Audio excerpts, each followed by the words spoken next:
याद है ना पहले क्या स्थिति थी। शाम में कोई घर से बाहर नहीं निकलता था। मत करिए, नहीं, शांति बनाए रखिए, शांति बनाए रखिए। अरे सब बच्चे हो, क्या पता है आप लोगों का? कुछ पता है? जरा प्रेस वाले से पूछ लो। शाम के बाद में आई बच्चा है, इसका क्या जन्म हुआ था? इसे चुपचाप बैठिए, बैठिए। अगर बोलते रहोगे हम ध्यान नहीं देंगे। आप सुनते हो हिंदू मुस्लिम का झगड़ा कितना होता था। वोट लोग लेते थे, लेकिन हिंदू मुस्लिम का झगड़ा कितना होता था। मुसलमानों को कुछ होता था तो उसको बचाने का कोई उपाय करते थे। ये जब हम आए उसी समय की स्थिति आपको हम बता देते। एक डिप्टी सीएम बोले कुछ और दूसरा डिप्टी सीएम बोले कुछ। क्या आपने नहीं बोला था कि भाजपा का सीएम होगा तभी सपना साकार होगा? वीडियो है हमारे पास, सब लोग ने। अरे सदन में झूठ बोलते हैं। लोकतंत्र का मंदिर है, आप टीका लगाए हैं, सनातनी आदमी और झूठ बोलते हैं। टीका से इतना नफरत है तो टोपी पहन लीजिए। आपको टीका से बहुत नफरत है तो टोपी पहनिए। सर्वप्रथम मैं बिहार विधानसभा के बजट सत्र में सभी माननीय सदस्यों का हार्दिक अभिनंदन करता हूं।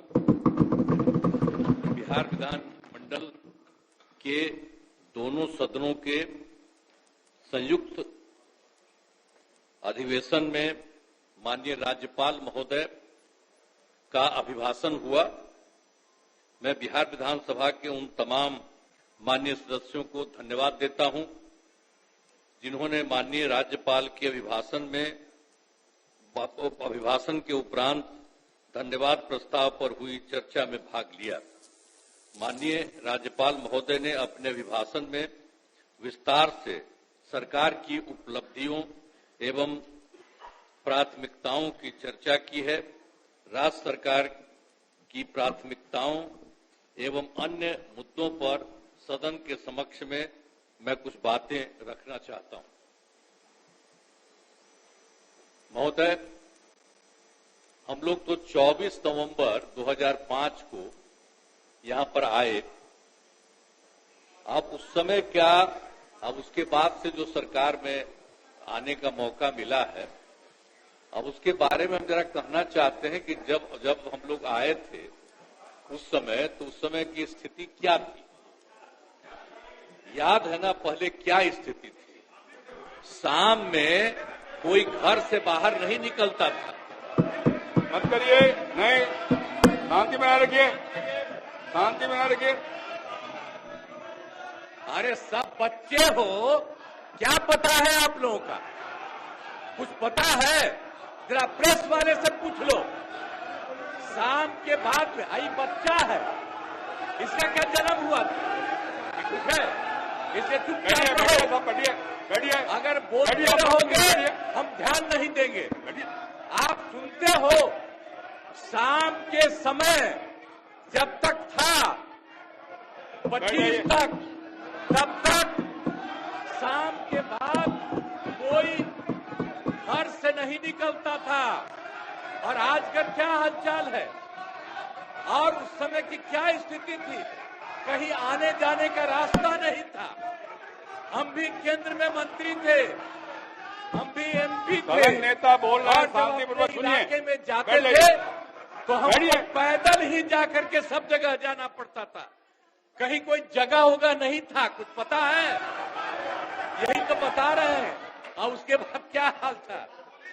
अब उसके बाद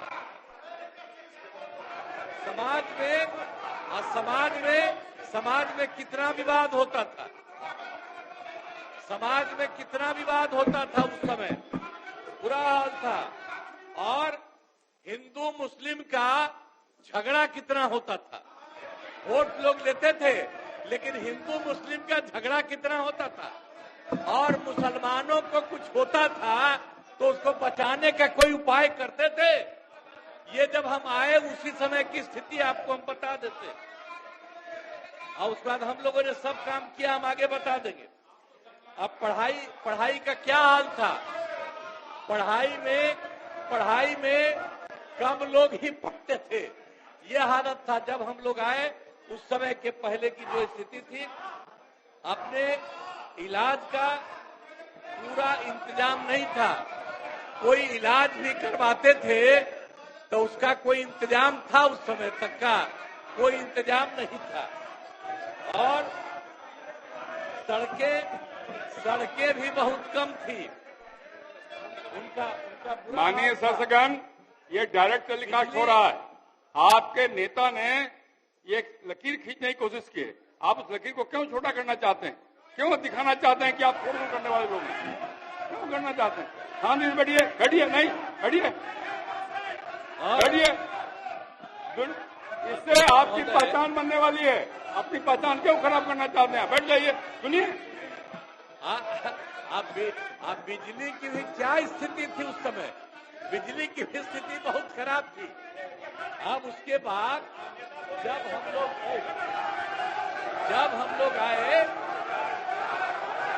लोग आए तो हम लोगों ने अब किसी प्रकार का डर एवं भय का वातावरण नहीं है। राज्य में प्रेम, भाईचारा और शांति का माहौल है। हम सबसे पहले जो हिंदू मुस्लिम झगड़ा था उसके बारे में हम कह देते हैं। वो सबका जो कुछ भी था, जो कब्रिस्तानों की घेराबंदी थी, अब वो कब्रिस्तान की घेराबंदी हिंदू और मुस्लिम के इलाके में बना हुआ था। उस सबको बड़ा मुश्किल होता था और कोई नहीं बचाता था। वोट लेते रहता था, लेकिन मुसलमानों का नहीं। लेकिन हम लोग आए और आते ही 2000, सुनो न यार, कुछ नहीं जाता है। अरे कुछ है।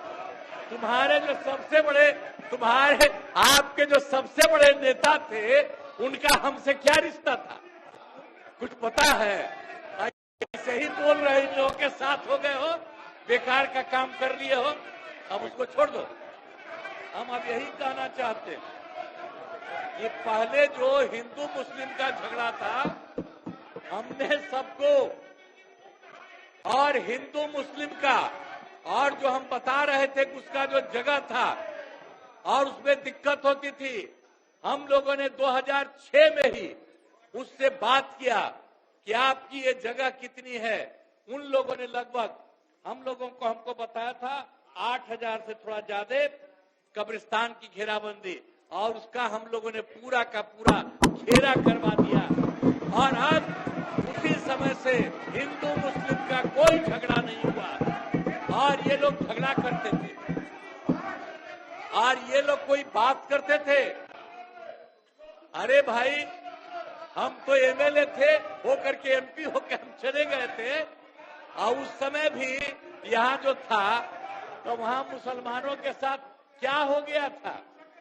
अब वहाँ पर जब हम जा रहे थे, 5 में घूम रहे थे, वहाँ के मुसलमान, हाँ भागलपुर, वहाँ का सब मुस्लिम लोगों ने हमको कहा कि साहब इतना पहले झगड़ा हुआ और ये लोग भी 15 दिन रहे हैं, ये लोग भी कुछ नहीं किए।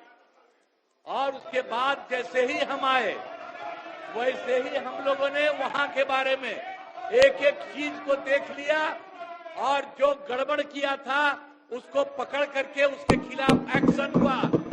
और जितने मुस्लिम परिवार के लोग वहां पर थे, उनको दिक्कत थी, उसको हम लोगों ने पूरा मदद किया। और उसके पहले आपको बता रहे हैं, जो हम लोगों ने 80 से ज्यादा, 8000 से ज्यादा कब्रिस्तान की घेराबंदी की और उसको कोई झगड़ा नहीं। और उसके बाद भी उन लोगों से हमने पूछा कि आपका जो इस प्रकार का था, आपने बताया, हमने कर दिया, आप कुछ और बताइए। तो उन लोगों ने 1227 के बारे में बाद में बताया। तो अब उसमें भी हम लोगों ने 746 तो कर दिया है, अब बाकी हो रहा है। अब इसी साल लगता भी बाकी काम पूरा हो जाएगा। तो इसीलिए एक तरह से कुछ नहीं हुआ। अब कहीं किसी प्रकार से आप समझ लीजिए कि कोई झगड़ा झंझट नहीं होता।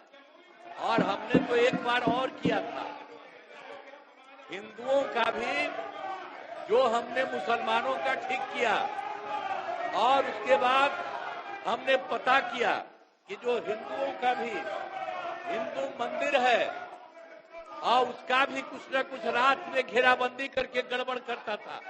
तो इसीलिए हम लोगों ने उसके बारे में पीछ करके 60 साल जितना पुराना था, 60 वर्ष से पुराने हिंदू मंदिरों का भी पूरा घेराबंदी।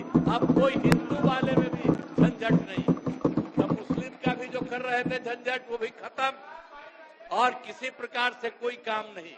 पीछे रहने वाले थोड़ी हैं, ये तो मजबूत आदमी है। अब मजबूती थोड़ा दिखाइए।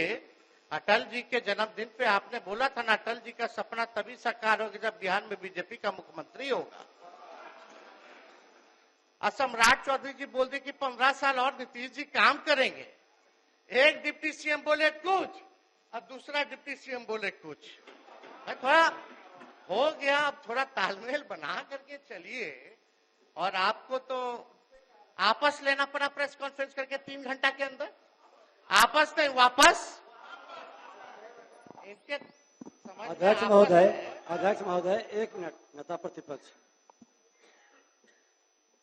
इनको शायद पूरी चीज को देखे समझे। वो श्रद्धेय अटल जी बोले थे कि जंगल राज रजकता हटाना है तो कमल खिलाना है, सुशासन लाना है, एनडीए की सरकार बनानी है, और नीतीश कुमार को सुशासन के लिए लाया गया। क्या आपने नहीं बोला था कि भाजपा का सीएम होगा तभी सपना साकार होगा?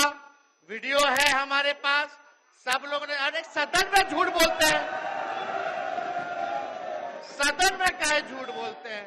लोकतंत्र का मंदिर है, आप टीका लगाए हैं, सनातनी आदमी आप झूठ बोलते हैं। झूठ बोलने की जिम्मेवारी आपकी है। नेता प्रतिपक्ष विजय सिन्हा अपने पार्टी के पक्ष में पार्टी के घर के अंदर बात करती है, बाहर नीतीश कुमार सुशासन स्थापित करने के लिए आए, एनडीए की सरकार बनी, और टीका से इतना नफरत है तो टोपी पहन लीजिए। आपको टीका से बहुत नफरत है तो टोपी पहनिए। माननीय नेता प्रतिपक्ष, माननीय नेता प्रतिपक्ष, अध्यक्ष हम कोई अपशब्द सुन लीजिए ना, यहाँ कोई झूठ नहीं बोलता है, असत्य बोलता है। चलिए असत्य उसको बोलिए, कर दीजिए, अपनी बात आगे बढ़ाइए, बात आगे बढ़ाइए। आपस ले लेते हैं, असत्य जोड़ दिया जाए। अध्यक्ष महोदय, अब भाजपा के लोग कब तक पिछलग्गू बन के रहेंगे विश्व की बड़ी पार्टी? कभी तो अपना कौन चेहरा है भाई? चेहरा है ये नहीं, कब बनाइएगा अपना मुख्यमंत्री? अटल जी का सपना साकार करना है ना।